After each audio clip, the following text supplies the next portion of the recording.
What's going on, everybody? Welcome back to the channel, and today we are going to be taking a dive into uncharted territory, no pun intended with the hat. I have heard for a while online about this Facebook group known as Classic Yu-Gi-Oh Fans Forever, and apparently it is a large source of cringe, in addition to, you know, some nostalgic fans who just remember the game fondly and want to talk about it, but intermixed with a lot of cringe. And based on the few example posts I've seen, I thought I would take a venture into the group myself and kind of look around, see what I could find, see whether or not it was as bad as everyone sometimes makes it out to be. And, well, yeah, let's take a look at it.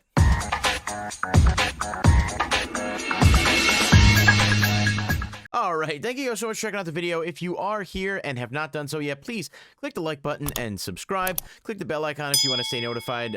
Try to post new videos as frequently as I can. You may have noticed that, like, towards the end of the year, I'm trying to post new videos daily to get, you know, more content out there, but we'll see whether or not that's able to be kept up. I'm doing the best I can here, dealing with a little bit, you know, under the weather, so hoping for the best. But so what we're looking at is this Classic Yu-Gi-Oh Fans Forever Facebook group. Now, obviously there's a lot of different Facebook groups online for hobbies in general. You know, Zodiac Duelist, notoriously one of the bigger ones for Yu-Gi-Oh, very much a shit-filled wasteland with the occasional funny meme and bit of information, but a lot of people have mentioned this Classic Yu-Gi-Oh Fans Forever group, and it has over 86,000 people in it, so it's a pretty large sample size, I think. And it seems like a mixture of people who are just, like, you know, casual collectors of the game, maybe remember watching the show as a kid and want to reminisce about their hobbies, maybe some Master Duel players. I think there's a big mix kind of everybody, but then there's like a unique subset of people within this group that post things that just maybe are either really, really dumb, bad takes, or things you just shouldn't post online in general. So we're going to go through just some of them that I found, and hopefully you guys won't have to suffer as much as I did, because I'm going to save you the trouble, and we're going to go through them. So starting off with the first one. And I do just want to clarify, I think that some of these may be shit posts, but I think there's some that are 1000% not shit posts. So our first example comes from an individual who says Stardust Dragon is a toxic card and should be banned. Now, if this was written in 2008, I could understand someone maybe having that opinion, because there was once a call for that, even though I don't think the card has ever been ban worthy. However, this individual, my guess is, maybe had a rough experience, maybe hasn't played the game in many years, maybe was stuck in cryo sleep and just woke up and is shocked at what things came to. But Stardust Dragon has never been a ban-worthy card and is pretty bad by today's standards. I mean, I guess even if you play casual, there's probably some...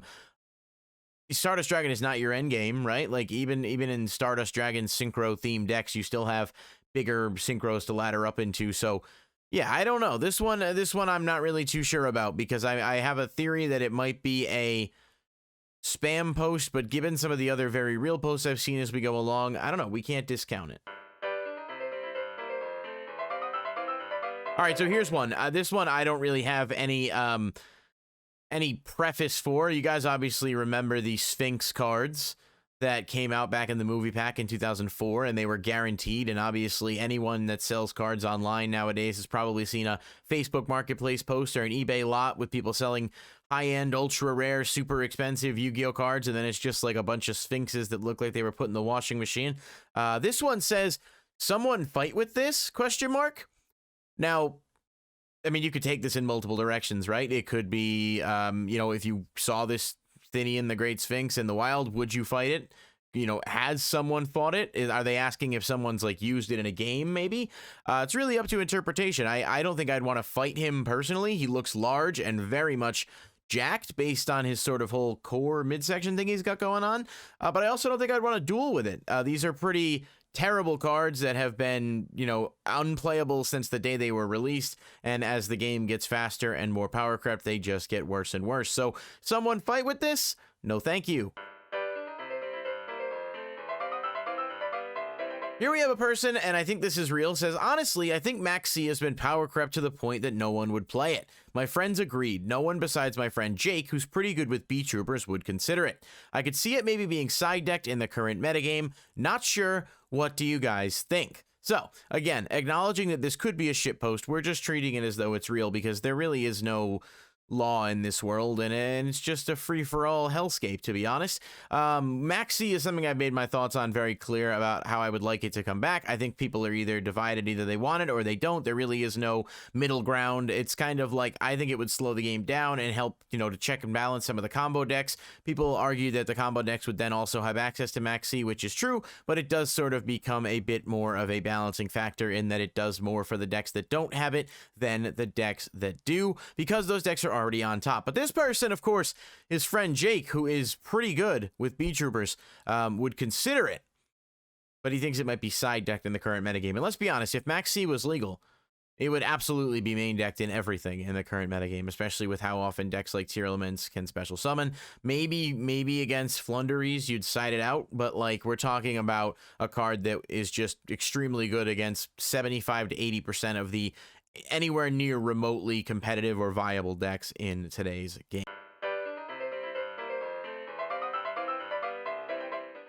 This one I didn't deserve to see, and neither do you, but here we are. It says, Tanya will try to sit on your face. Choose one Yu-Gi-Oh character to protect you from her. Of course, Tanya, if you're not familiar, is from the Yu-Gi-Oh GX anime, I believe seasons 2 and 3, maybe 1 and 3. I'm not really sure. She was a Shadow Rider in the first season, I think, and then had a whole thing where she turned into a tiger, became a good guy, whatever, but yeah, I mean, no one asked for this. And if you look at just a few of the comments, they are gems. And we'll just show a couple here. One person said, Harpy's Feather Duster to clean off the seat for her. Someone said, I'll let her sit on me and use my tongue twister attack. And someone said, screw the protected. I will let that Amazon protein mommy sits on me raw style.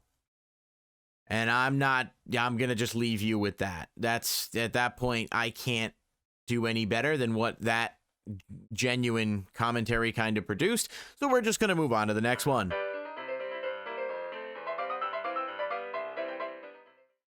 Take away those meta players, Lynx and Dragoon, and they won't win a single game. Okay, well, couple things. No one plays Dragoon anymore, and while Lynx are obviously still very good, most of the best decks in the game do not play anywhere near as many Lynx as they do Fusions, Synchros, or otherwise. This strikes me as a person who just has not adapted with the way the game has changed and is wanting, you know, to play just their vanilla monsters or fusion monsters. I mean, I understand that the game has definitely moved to a point where it's not as fun for some people as it used to be, and that's okay. But not wanting to sort of acknowledge that, like, your viewpoint on it is skewed is not the same thing, and that's kind of what this person is doing here.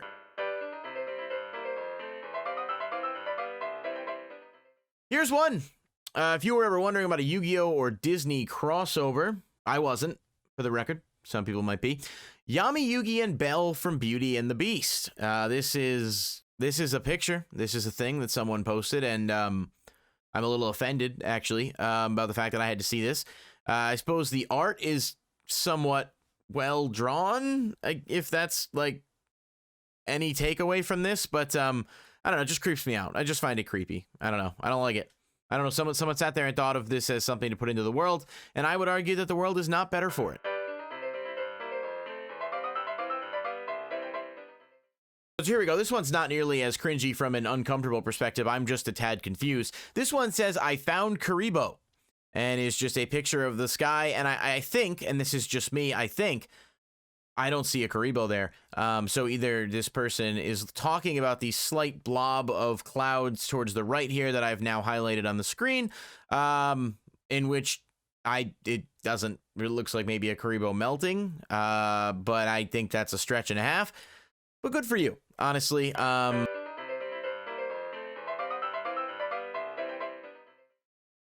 Now, I saw a lot of these posts up to this point, and I was like, well, okay, like, this is cringy, and it's not my type of thing, but it's not, you know, the worst thing ever. I mean, Tanya's, that was a little weird, but, like, I mean, you take what you get, you expect it. And then, of course, I saw this as a picture of a real woman, and she posted, I managed to pull the Ghost Rare Dark Magician Girl on stream last night. She's my favorite, so I'm super excited because I was chasing this card. Of course, good for her. She was happy about it. Dark Magician Girl Ghost Rare is a neat card, and people likely in the comments were only going to post things congratulating her, so let's take a look at just a couple. One person said, I mean, the card is cool, but man, I'd love to get lucky and pull you. heart emoji, laughing emoji. But for real though, congrats. One said, I would be honored to be in the presence of a living goddess. I'm not worthy. And I think that's a sad face with some sweat going on. I'm not really sure. Wifey goals. Girl, this hot is fire with gaining happiness. What? Am I supposed to say something else after that? I mean, this is girl, the girl, this hot is fire with gaining happiness is basically the greatest sentence ever written. I don't have anything there.